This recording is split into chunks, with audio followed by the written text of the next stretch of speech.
E é claro que eu tô aqui para falar das 500 milhas de Indianápolis de 2024, a corrida mais importante do mundo, a mais importante do calendário da Fórmula Indy ou da IndyCar Series, já que o nome Fórmula Indy é algo que o brasileiro inventou, e falar do Double do Joseph Newgarden, que venceu de forma espetacular essas 500 milhas, que foi uma das melhores edições dos últimos 25 anos que eu pude acompanhar e testemunhar. Uma prova que não decepciona, apesar de toda a espera, de toda a demora. Olha, como diz o pessoal da ESPN, foi o pré-corrida mais longo da história do automobilismo. Mas depois de 9 horas, e eu só assisti essa corrida porque eu não fiquei esperando durante 9 horas na frente da televisão ela começar. Mas depois de 9 horas, nós tivemos um prêmio que foi uma excelente corrida com várias histórias pra gente contar. Eu sou Eduardo Moreira, você está no @Eduardo Moreira, que é um hub de conteúdo de cultura pop, entretenimento, música, esportes e derivados. Se você gostar do que vai ver nesse vídeo, se inscreva nesse canal, dê o like para o YouTube perceber que esse conteúdo foi relevante para você e pode ser relevante para outras pessoas. Clique na sineta para receber as notificações de novos vídeos e compartilhe esse vídeo com parentes, amigos e com aquelas pessoas que curtem automobilismo e curtem a Fórmula Indy, porque aqui vai comentar um cara que assistiu essa categoria, ou que assiste essa categoria, desde a primeira participação do Emerson em Indianápolis em 1984, 85. Viu a primeira vitória, viu aquela pancadão do Unser Jr. em 89, viu todas as histórias do Spin and Win, do Danny Sullivan, enfim. Vamos lá. 500 milhas de Indianápolis que para o Pietro Fittipaldi durou menos de uma volta, porque ele se envolveu no primeiro acidente de alguma forma. O primeiro acidente que ele teve uma falta de sorte tremenda, porque ele poderia ter escapado, faltou bem pouco para ele escapar. Uma prova que, por sinal, os pilotos estavam muito excitados e oriçados, porque a quantidade de encrencas, batidas que aconteceram ao longo da corrida foi um pouco acima do normal. Tá? A prova teve o seu momento de calmaria nas voltas intermediárias, mas acidentes, por exemplo, na volta 80, na volta 100, não é exatamente o normal. Nos últimos anos, esses pilotos estavam mais calmos e deixando a prova fluir. Mas talvez, só talvez, a necessidade de repente, ver essa prova sendo interrompida por conta... Se bem que não tinha possibilidade de chuva até o final do horário limite do evento lá em Indianápolis, mas uma eventual chuva, outra adversidade climática, ou até mesmo uma quantidade maior de acidentes, tudo isso fez com que os pilotos acabassem se movimentando de uma forma um pouco mais dinâmica. E chama atenção algumas coisas nessa corrida, sobre que a gente precisa comentar aqui, sobre a falta de sorte da equipe Andretti e da família Andretti. Sério, eu nem consigo acreditar como o Mario Andretti ganhou pelo menos uma vez as 500 milhas. Nem consigo acreditar, porque é a única vitória da família Andretti. A equipe do Michael Andretti, então, nem se fala. O Michael Andretti mesmo, ele tentou vencer essa prova por diversas e diversas vezes e bateu na trave em várias. E a equipe Andretti talvez foi a grande decepção das 500 milhas. Olhando para uma McLaren que disputou a vitória até o final, uma Ganassi que estava no top 5, a Penske com todos os problemas e venceu a corrida, faltou um carro da Andretti para poder, pelo menos, disputar a vitória. Apesar de que ao longo do mês de maio a gente tinha a clara impressão de que a Penske não vinha apenas para dominar, ela vinha para esmigalhar a concorrência, tal e como fez, tanto nos treinos, até porque o Scott McLaughlin conseguiu registrar a pole position mais rápida da história da prova, como também na corrida, pois, com muita inteligência, com uma estratégia perfeita e com uma performance impecável, o Joseph Newgarden venceu a prova.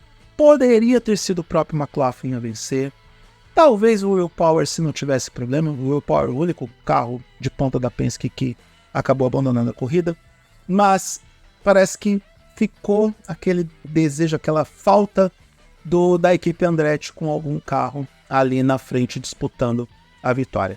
Hélio Castro Neves, pelo visto, não se deu bem com a estratégia de pitstops, pelo menos eu entendo que não foi a melhor para ele chegar na 20ª posição, 20ª, 19ª posição, então ele não teve um bom desenvolvimento de prova, e há quem diga que o último pitstop dele também foi horroroso, o que não ajuda a nenhum piloto que está postulando a possibilidade de vencer a prova, diferente de outros pilotos, como, por exemplo, o Pato O'Ward da McLaren.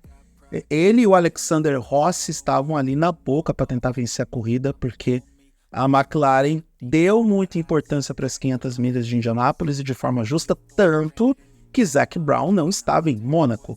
Zac Brown estava na beira da pista do Indianapolis Motor Speedway, acompanhando seus carros, porque com tudo que a gente viu em Monte Carlo no domingo, tá mais do que claro que o evento mais importante do dia é mesmo as 500 milhas de Indianápolis.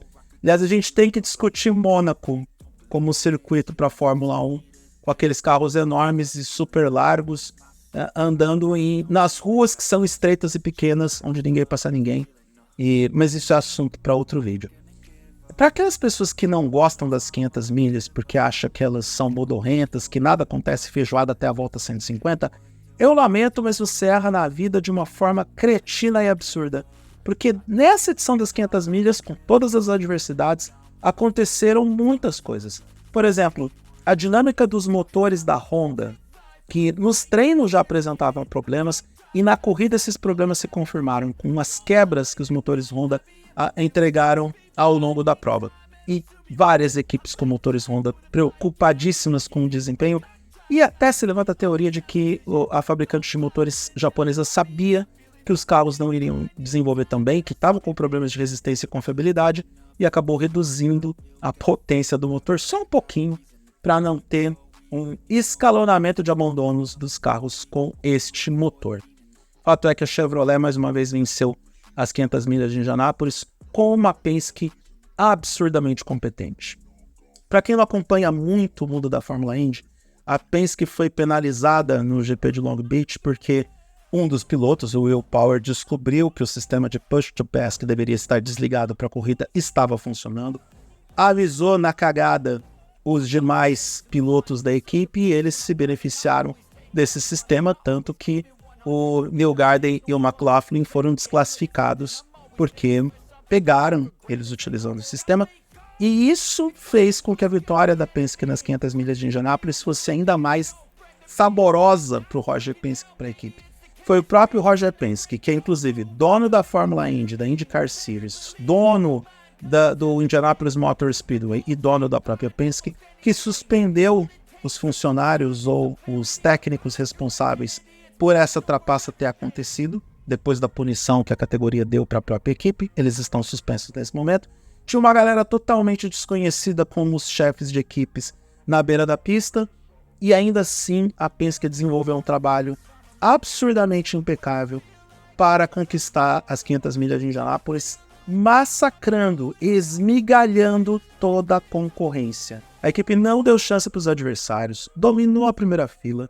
Vou repetir, Scott McLaughlin conquistou a pole position mais rápida da história das 500 milhas de Indianápolis, e tudo isso foi feito sobre a batuta do maestro Roger Penske, para mostrar para todo mundo que essa ainda é uma das equipes, se não a equipe mais poderosa da Fórmula Indy.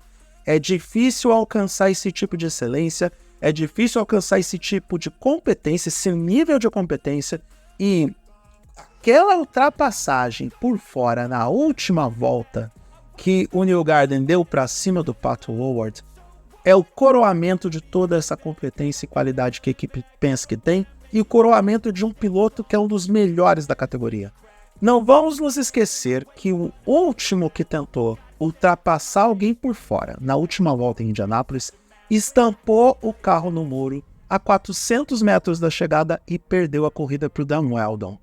A gente sabe muito bem que ir por fora em Indianápolis depois de quase 200 voltas significa ir para a farofa de borracha que os pneus deixam na parte suja da pista, e pode representar a morte da sua corrida. Eu não devia falar essa palavra no vídeo.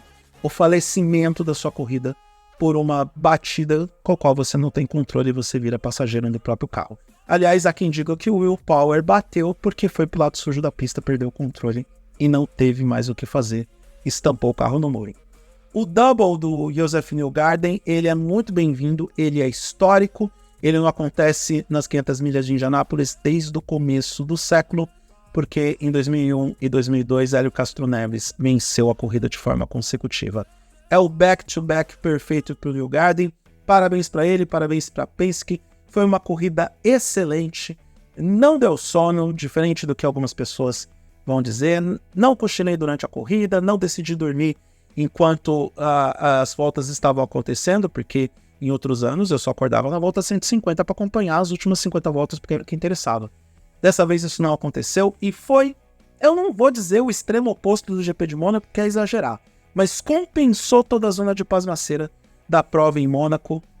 Mas a gente um dia vai discutir sobre a relação da Fórmula 1 atual com a pista de Monte Carlo. Obrigado, Indianápolis, por você existir. Obrigado, 500 milhas, por você alegrar minha vida em tempos tão turbulentos. E muito obrigado por me aquecer nesse frio danado que está fazendo em Florianópolis nessa noite de domingo, que é quando eu estou gravando esse vídeo.